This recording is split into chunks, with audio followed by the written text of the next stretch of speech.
So here we are, PicoMiniCUBE, Lesson 3 in PicoFlow Alpha. Let's have a look. We're going to change the title. This one is going to be Lesson 3, and we're going to call it Pixel LEDs.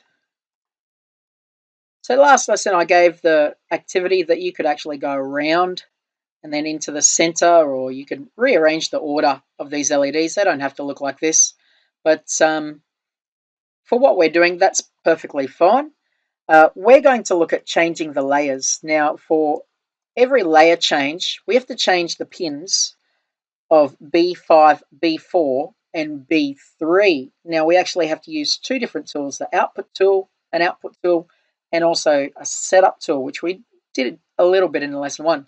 But to be able to do that separate from each of the 9 LEDs or 9 columns, we actually need to disable the pins B4 and B5 from here.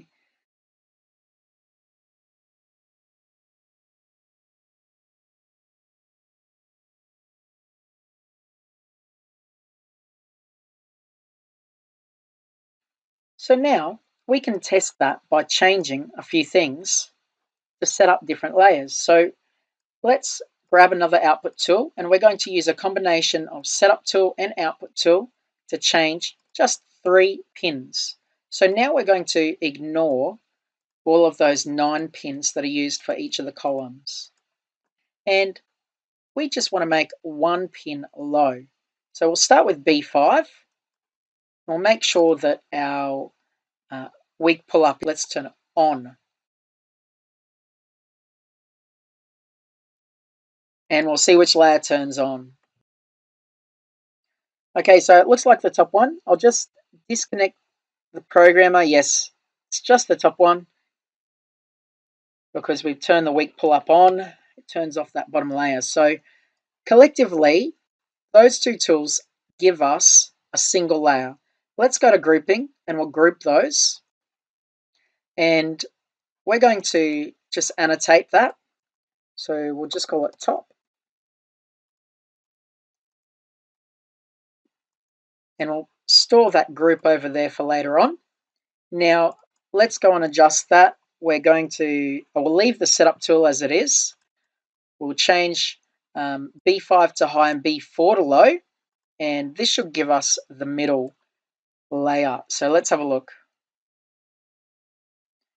Okay, so now we've got that pattern going through the mid layer.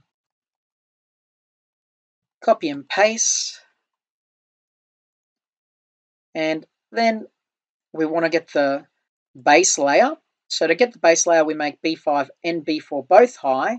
And this time we need to go and change our settings tool, turning the weak pull up off. And we'll program that. Now we can't see it until we disconnect that programmer, but there it is. There's the base LEDs. So make sure you annotate that to show the base. Okay. Now it might seem a little bit hard to work out how we get it to rotate through all of the pixels. And the way we do that, we can actually put our 9 LEDs into a subroutine. So using a subroutine start, we also need a subroutine end at the bottom. So delete that link line, join it to the end. That completes our subroutine. We'll just name it and we'll call it subpixels. There we go. So now we're going to place a subroutine in between each of our layer changes. And this one, instead of sub delay, we'll choose subpixels. There it is. There's our pixels subroutine, and we can copy and paste that subroutine. If it looks a bit small, you can always drag that out to sort of make it the same size. And put it in like so. We can select those and we'll go horizontal.